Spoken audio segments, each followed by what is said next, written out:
Y satellite not fall down to the surface of earth. धीरे धीरे धीरे, फिर बैक को उठाएंगे बाद में थोड़ी देर बाद। चलिए, why satellite not fall down to the surface of earth. आगे आओ। Why satellite not fall down to the surface of earth. Why satellite not fall down to the surface of earth.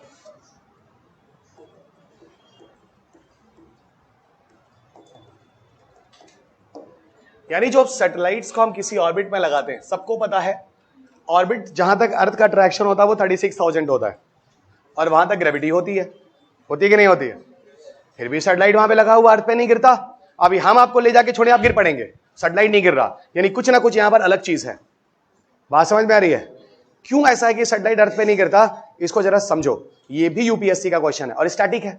Satellite क्यों नहीं गिरता, इसमें क्या current affairs है? ये तो जनरल क्वेश्चन है, स्टैटिक क्वेश्चन है। समझ रहा? एक पिक्चर में बनाऊंगा और इस पिक्चर को मैं केमिस्ट्री से बनाऊंगा।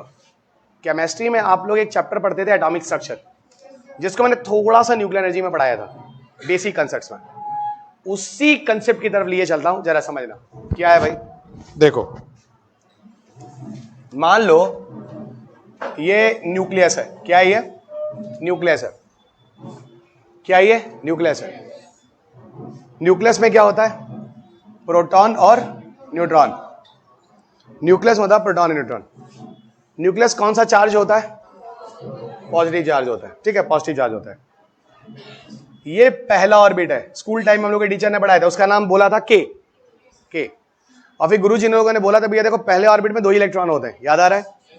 ये हो गया पहला ऑर्बिट, इलेक्ट्रॉन 1, और ये हो गया पहले ऑर्बिट में दूसरा, इलेक्ट्रॉन नंबर 2।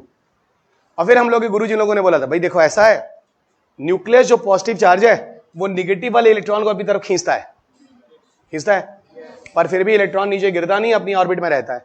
क्यों? फिर बोला क्यों? फिर बोला अच्छा रुको, फिर मैं भी बोला भी रुको।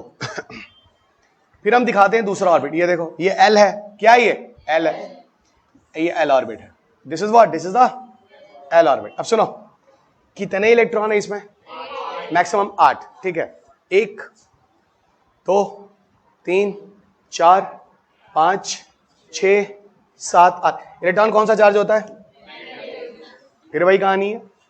न्यूक्लियस फिर पॉजिटिव इलेक्ट्रॉन को अपनी तरफ खींच रहा है, लेकिन फिर इलेक्ट्रॉन वहां है, फिर वो अर्थ पे नहीं गिर रहा है। क्यों? दूसरा रीजन हो गया। क्यों नहीं न्यूक्लियस पे गिर रहा है ना? दूसरा रीजन हो गया। अच्छा, हेडिंग डाली लियो तुम लोग और आगे बढ़ो। ये तीसरा ऑर्बिट है, एम। बहुत बढ़िया, एम। टोटल कितने इलेक्ट्रॉन है? मैक्सिमम 18। मैक्सिमम कितने होते हैं? 18। ठीक है, मैक्सिमम 18 होता है। अरे रुको ना, तुम लोगों को कितना आ रहा है अभी हम बताते हैं। 8 होता है, आता था कुछ नहीं। भी रुको, बेइज्जती ना कराओ अपना। वो ना बेइज्जती ना कराओ, एकदम बेइज्जती कराने के चक्कर में आ गए हैं लोग। रुको अभी, ठीक है।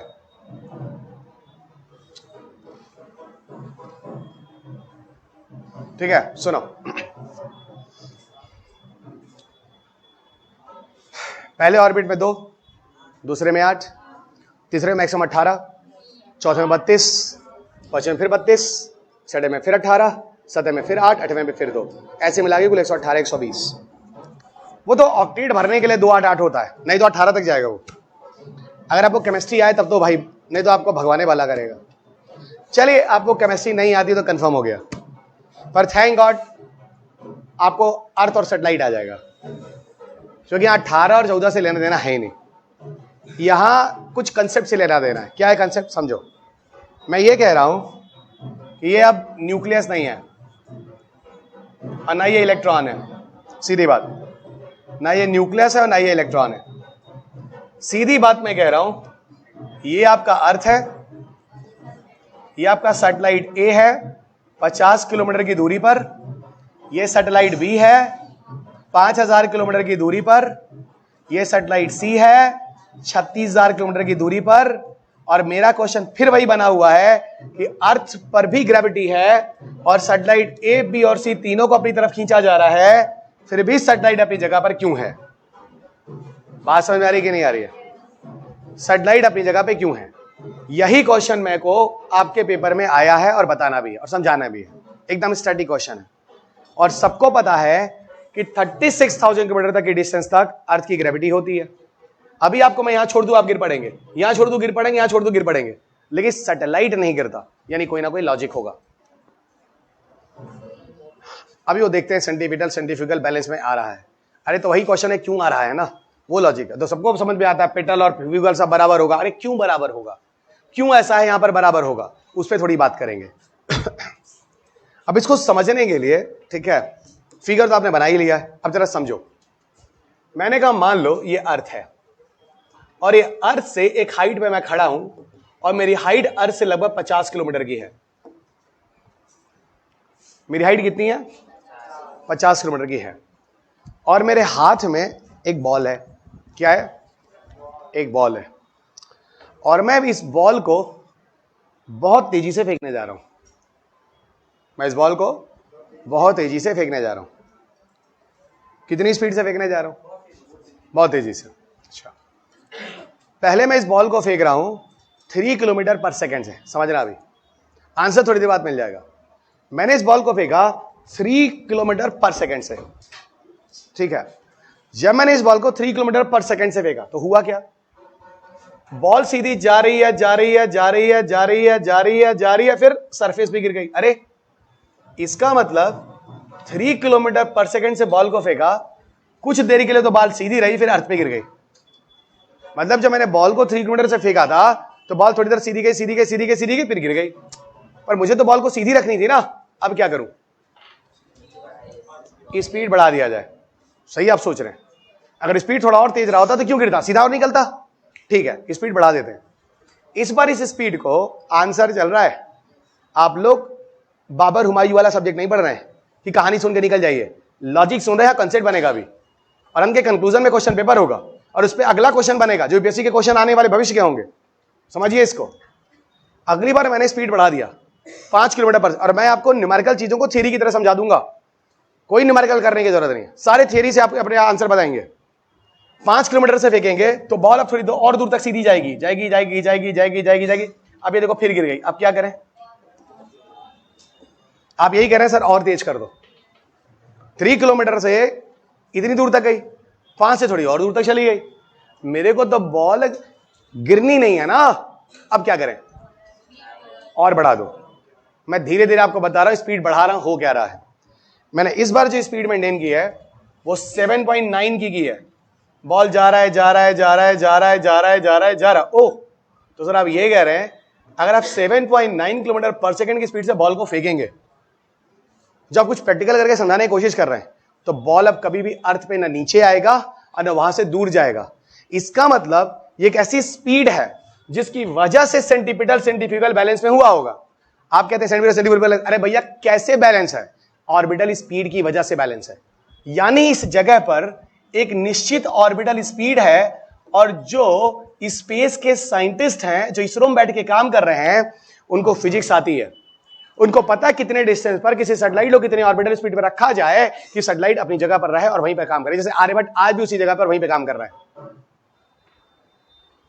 वो एससी वर्मा 11 और 12 की फिजिक्स की किताब ठीक से पढ़ के वैज्ञानिक बने हैं। आपकी तरह नहीं ऊपर ऊपर छू के निकल गए हैं। एससी वर्मा 11-12 की एनसीईआरटी, वो जो स्टैंडर्ड फिजिक्स की किताब होती है, जो आईआईटी और जी वाले, जो मेडिकल वाले जो बेसिक किताब पढ़ते हैं, स्टैंडर्ड किताब, उसमें सारा न्यूमेरिकल, सारा कंसेप्ट दिया हुआ है। पर सुनो, हम आईआईटी और जेई की तैयारी नहीं कर रहे हैं। हम बैठ के न्यूमेरिकल निकालेंगे। V = R ओमेगा 2 पाई n 1/t। चल क्या रहा है ये? सिर्फ कंसेप्ट बना लीजिए। एक निश्चित ऑर्बिटल स्पीड होती है जो इसरो के साइंटिस्ट को पता है, दुनिया के सारे वैज्ञानिकों को पता है। इसी को कहते हैं अध्ययन, स्टडी और फिजिक्स। उसी के बेसिस पर सैटेलाइट को वहां रखा जाता है। 7.9 किलोमीटर पर सेकेंड की स्पीड से जब सैटेलाइट को रखा गया, ठीक है, यहां पर एक सर्टेन एक्सेलरेशन मेंटेन है। अगर आपको थोड़ी सी फिजिक्स आती है तो आप पढ़े होंगे चेंजिंग ऑफ स्पीड को क्या कहते हैं? चेंजिंग ऑफ वेलोसिटी स्पीड क्या बोलते हैं? एक्सेलरेशन। और सुनो, सर्कुलर पाथ पे जब कोई चीज घूमती है तो कहीं वेलोसिटी बढ़ रही होती है, कि वेलोसिटी कम हो रही होती है। इस तरफ चेंजिंग वेलोसिटी चलती है, चेंजिंग ऑफ वेलोसिटी। और चेंजिंग ऑफ वेलोसिटी को क्या कहते हैं? एक्सेलरेशन। और एक बात समझो, ये जो चेंजिंग ऑफ वेलोसिटी है ना, ये एवरेज 7.9 लिखा जाता है, ठीक है ना, ये एवरेज लिखा जाता है। इसका मतलब है अगर मैं बोलूं why satellite not fall down to the surface of earth, तो आंसर होगा ड्यू टू और certain orbital speed unnecessary acceleration is maintained and satellite is always in their own orbit, not fall down, ठीक है ना। लिखो a certain orbital speed is required, a certain orbital speed is required, एक निश्चित orbital speed चाहिए, a certain orbital speed is required to maintain necessary acceleration, a certain orbital speed is required to maintain necessary acceleration, यानी एक निश्चित orbital speed चाहिए एक certain acceleration को maintain करने के लिए, जिससे सैटेलाइट अपनी जगह पे बना रहे। तुम लोग यूपीएससी का क्वेश्चन लगाए हो